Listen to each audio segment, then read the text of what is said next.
Hello friends, welcome to my channel. আজ 17 ফেব্রুয়ারি রবিবার, এখন বাজে দুপুর 1টা, আর আমরা চলে এসেছি এনকেডি স্টেডিয়াম ক্রিকেট কার্নিভাল। গত বছর আপনাদের এই নিয়ে একটা ব্লগ দেখিয়েছিলাম যে আমার মামা শ্বশুরের নামে একটা ক্রিকেট টুর্নামেন্ট হয়, যেটা আমার মামাতা ভাসুর পরিচালনায় হয় ওয়াটস উইথ চ্যানেলের তরফ থেকে। তো গতবার এটা নিয়ে একটা পুরো একটা ব্লগ বানিয়েছিলাম। তো আজকের অনেকটা দেরি হয়ে গেছে আস্তে আস্তে আমার কাজ থাকার দরুন। তো আমি ঠিক লাঞ্চের আগে এসে পৌঁছেছি। তো এখানে ক্রিকেটের মোটামুটি পার্টটা মানে হাফ হয়ে গেছে, বাদ বাকি লাঞ্চের পরে হবে। তো এখন এখানে একটা প্রাইজ ডিস্ট্রিবিউশন হবে। কবি সুকান্ত ভট্টাচার্যের ছবিতে মাল্যদান হয়ে গেছে। তো তারপরে এখানে একটা অনেকগুলো প্রাইজ ডিস্ট্রিবিউশন হচ্ছে, যেটা হচ্ছে ফিল্ম ক্রিটিক কন্টেস্ট হয়েছিল, তারপরে প্রহর রম্য রচনার প্রতিযোগিতা হয়েছিল। এরকম বিভিন্ন রকম প্রতিযোগিতা আমার ভাসুরা করে থাকে সারা বছর ধরে, তারই এখানে প্রাইজ ডিস্ট্রিবিউশন হচ্ছে আর কি। তো চলুন আমরা একটু প্রাইজ ডিস্ট্রিবিউশন দেখি। বিভিন্ন রকম মানে অনেক রকম গুণী ব্যক্তিরা এখানে আছেন, যাদের সারা বছর ধরে কাল্টিভেট করে বিভিন্ন রকম প্রতিযোগিতা করা হয়, করে তাদের প্রাইজ দেওয়া হয়। খুব সুন্দর জিনিস এটা।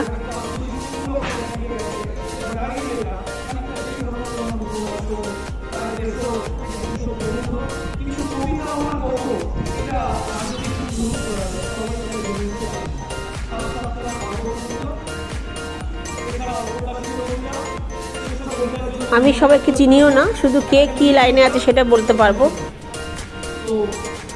এত দেরি করে গেছি যে আমি পুরোটা করতে পারিনি। যেমন যা ইনি একজন ডাক্তার, আর ইনি কবিও, তো সেও একটা অ্যাওয়ার্ড পেয়েছে, তাকেও একটা মানে সম্বর্ধনা জানানো হচ্ছে।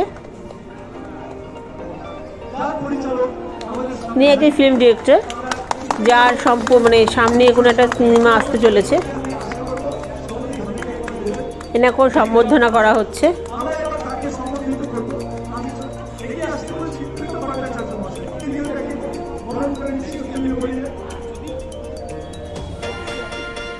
আমার ভাসুর যাকে সম্বর্ধনা জানাচ্ছেন।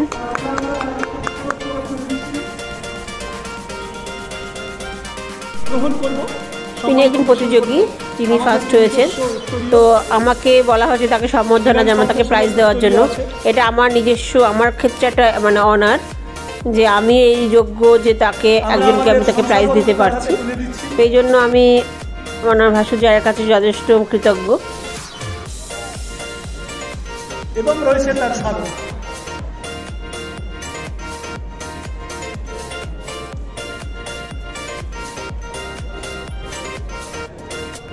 আপনার লেখার অপরচনা এই ছোট ছোট মোমেন্টগুলো বেশ ভালো লাগে।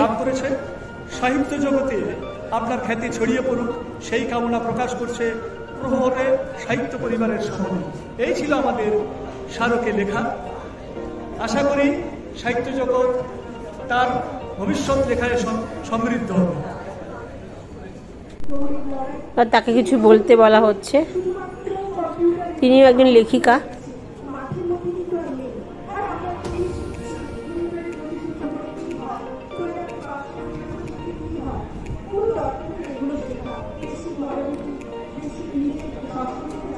এরকম কিছু কিছু প্রচুর মানে লোককে তাকে প্রাইজ দেওয়া হয়েছে।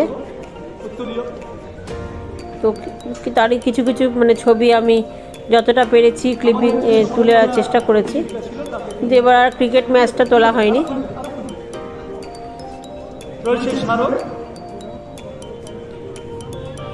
এবং অবশ্যই রয়েছে আর্থিক সম্মাননা। তো এই যে সবাই যারা যারা প্রাইজ পেয়েছে বা সম্বর্ধনা পেয়েছেন, প্রত্যেকের একটা করে গ্রুপ ছবি এখানে তোলা হচ্ছে।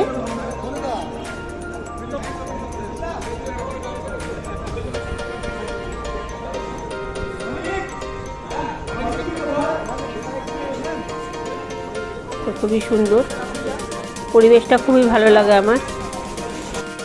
তো এখন লাঞ্চে ব্রেক, দেখুন ওখানে লাঞ্চ রেডি হচ্ছে। আমরা একটু মাঠে বসে আছি। প্রতি বছর আমার ছেলে এসে খেলে, এবার আমার ছেলে মেয়ের পরীক্ষা থাকার দরুন তারা কেউ আসেনি। তো আমরা লাঞ্চ করেই ওখান থেকে বেরিয়ে যাব। এরপরে ফাইনাল ম্যাচ আছে, তো সেটা আমি আর মানে ভিডিও ক্লিপিং করতে পারবো না, যেহেতু বেরিয়ে যাব।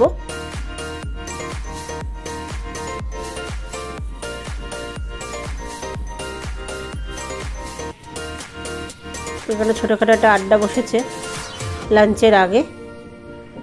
চলুন আমরাও লাঞ্চটা নিয়ে নিই। প্রায় দুপুর 2:30টার মতন বেজে গেছে।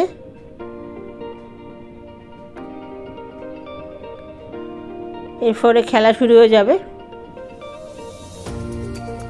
লাঞ্চটা খুব ভালো হয় এখানে, এদের এখানে প্রতি বছরই আমরা আসি। গত বছর তো পুরো ব্লগটাই বানিয়েছিলাম। তো এই যে আমি নিয়ে নিয়েছি চিকেন, একটা ফিশ ফ্রাই, রাইস আর এগ। তো চলুন চটপট লাঞ্চটা করে নিই। লাঞ্চটা করে আমরা বেরিয়ে যাব। তো এই যে আমাদের লাঞ্চ শেষ। এখন আমার জায়ের সাথে আমার হাজব্যান্ড একটা ছবি তুলছে। তো কেমন লাগলো এই ব্লগটা জানাবেন। পরের দিন অন্য কোনো ব্লগে অন্য কোনো দিন আপনাদের সাথে আবার দেখা হবে। এখন এদের খেলা শুরু হবে লাঞ্চের পরে, যেটা আমি দেখতে পাবো না বা ক্লিপিং তুলতে পারবো না। তো পরের বছর যদি সুযোগ পাই আবার এই ব্লগটা নিয়ে আসবো। তো আজকে নমস্কার, গুড নাইট।